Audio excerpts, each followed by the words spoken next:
ఇది కరగలేదు కిరోసిన్.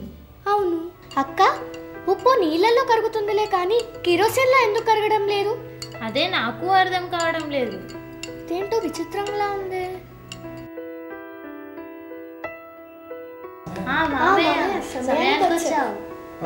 ఏం చేస్తున్నారా పిల్లలు? మామయ్య, ఇందులో ఉప్పేసి కలిపాం, కిరోసిన్లో కూడా ఉప్పేసి కలిపాం. కానీ నీళ్ళల్లో ఉప్పు కరుగుతుంది కానీ కిరోసిన్లో మాత్రం ఉప్పు కరగటం లేదు ఎందుకు? ఉప్పు నీరు రెండూ కూడా అయానిక పదార్థాలు అన్నమాట. అందుచేత ఉప్పు నీళ్లలో కరిగింది. కిరోసిన్ సంయోజనీయ పదార్థం. ఉప్పు నీరు రెండు వేరువేరు పదార్థాలు కాబట్టి ఉప్పు కిరోసిన్లో కరగలేదన్నమాట. మామయ్య, అయానిక పదార్థాల గురించి, సంయోజనీయ పదార్థాల గురించి కొంచెం వివరంగా చెప్పవా? చెప్తాను కానీ ముందరి 2 గాజు గ్లాసులు లోపల పెట్టిరండి.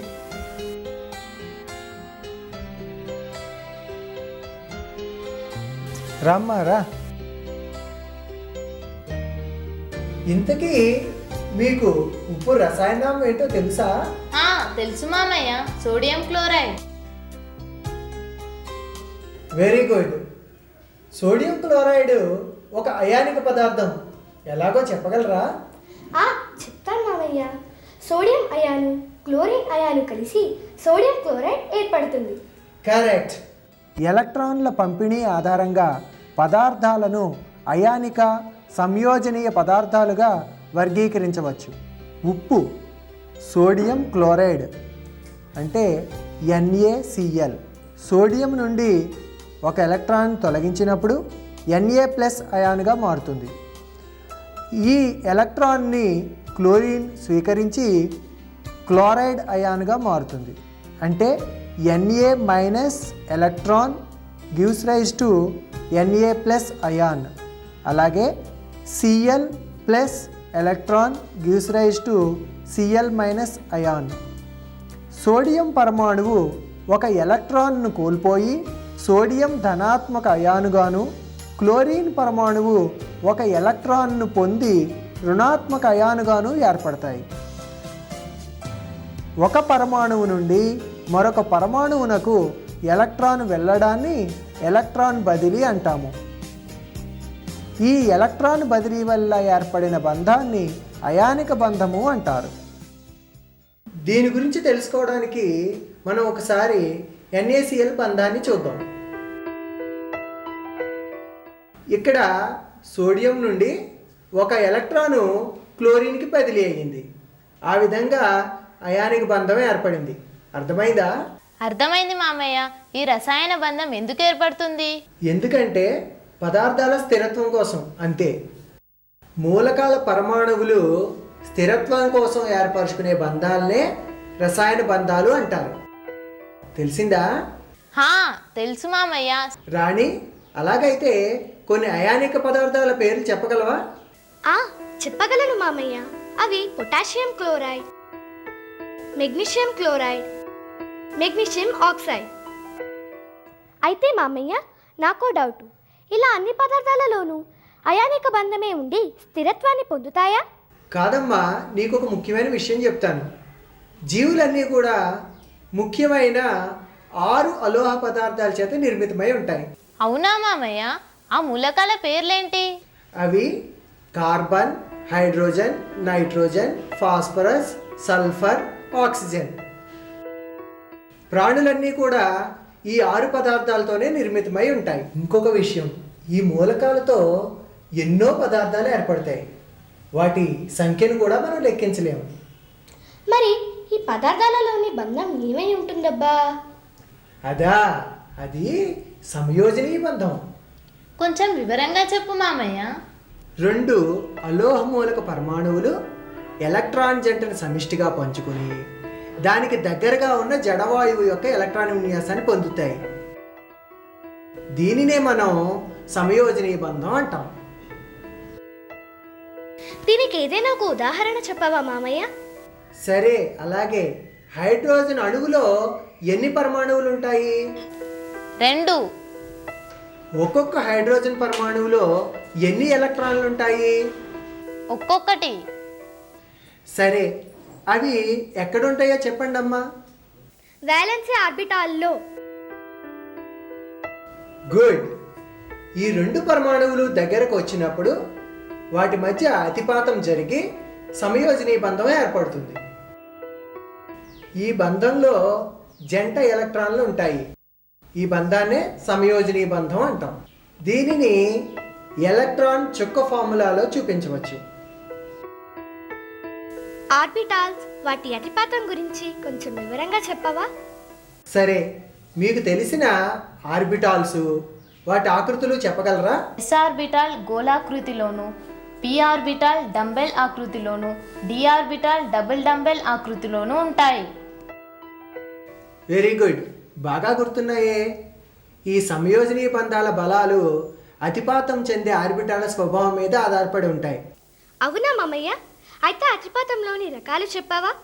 సరే రాణి, అతిపాతాలు అంటే ఓవర్లాప్స్ 3 రకాలు. అవి 1 ఎస్ఎస్ అతిపాతము, 2 ఎస్పి అతిపాతము, 3 పిపి అతిపాతము. ఒక్కొక్క దాని గురించి వివరంగా చెప్పవా మామయ్య? ఇంతకు ముందు చెప్పినట్లుగా హైడ్రోజన్ అణువులో ఎస్ఎస్ అతిపాతము ఈ విధంగా ఉంటుంది. ఈ 2 ఎస్ ఆర్బిటాలు గోళాకారంగా ఉంటాయి. ఇవి అతిపాతం చెందినప్పుడు అతిపాతం జరిగే ప్రదేశం ఎక్కువగా ఉంటుంది. అందువల్ల వాటి మధ్య బంధం బలంగా ఉంటుంది. ఒక్క ఎలక్ట్రాన్ జంట గురించి సూచిస్తుంది. పి అతిపాతం గురించి చెప్పవా మామయ్య? సరే, దీనికి ఫ్లోరిన్ వంటి ద్విపరమాణువులు మంచి ఉదాహరణలు. ఫ్లోరిన్ పరమాణువు పరమాణు సంఖ్య, దీని ఎలక్ట్రాన్ విన్యాసం చెప్పగలరా? తెలుసు మామయ్య. ఫ్లోరిన్ పరమాణు సంఖ్య 9, ఎలక్ట్రాన్ విన్యాసం 1s2 2s2 2p5. రాణి, ఒంటరి ఎలక్ట్రాను ఏ ఆర్బిటాల్లో ఉందో చెప్పగలవా? 2pz ఆర్బిటాల్లో. గుడ్, బాగా చెప్పావు. మరి 2 ఫ్లోరిన్ పరమాణువులు దగ్గరకు వస్తే ఏం జరుగుతుందో ఊహించగలవా? ఒంటరి ఫ్లోరిన్ పరమాణువులోని 2pz ఆర్బిటాళ్ళు అతిపాతం చెందడం వల్ల బంధం ఏర్పడి ఫ్లోరిన్ అణువు ఏర్పడుతుంది. అర్థమైంది మామయ్య. వెరీ గుడ్, మీకు చాలా బాగా అర్థమైంది అనుకుంటాను. ఏవి? ఓ 2 ఉదాహరణలు చెప్పండి. బ్రోమిన్, క్లోరిన్, ఆక్సిజన్ మొదలైనవి. ఇప్పుడు మనం ఎస్పి అతిపాతం గురించి తెలుసుకుందాం. హెచ్సిఎల్ అణువుని చూస్తే, అంటే హైడ్రోజన్ క్లోరైడ్ అణువుని చూస్తే అందులో 2 వేర్వేరు పరమాణువులు ఉన్నాయి. అవి ఏంటో చెప్పగలరా? Hydrogen, chlorine. గుడ్. మరి వాటి ఎలక్ట్రాన్ విన్యాసం చెప్పండి. హైడ్రోజన్ పరమాణు సంఖ్య 1, ఎలక్ట్రాన్ విన్యాసం 1s1. క్లోరిన్ పరమాణు సంఖ్య 17, ఎలక్ట్రాన్ విన్యాసం 1s2 2s2 2p6 3s2 3p5. Correct. అయితే ఈ 2 పరమాణువుల్లోని ఒంటరి ఎలక్ట్రాన్లు ఏ ఆర్బిటాల్లో ఉన్నాయో చెప్పగలరా? ఓ, చెప్పగలను. హైడ్రోజన్లో 1s ఆర్బిటాల్లోను, క్లోరిన్లో 3pz ఆర్బిటాల్లోను. గుడ్. వీటి మధ్య అతిపాతం చూద్దామా? సరే. ఇప్పుడు 1s ఆర్బిటాలు 3pz ఆర్బిటాల్తో అతిపాతం చెందడాన్ని, బంధం ఏర్పడడాన్ని పటంలో చూడండి.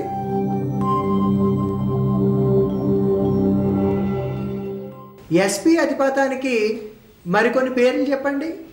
Hydrogen bromide, hydrogen sulphide, hydrogen iodide.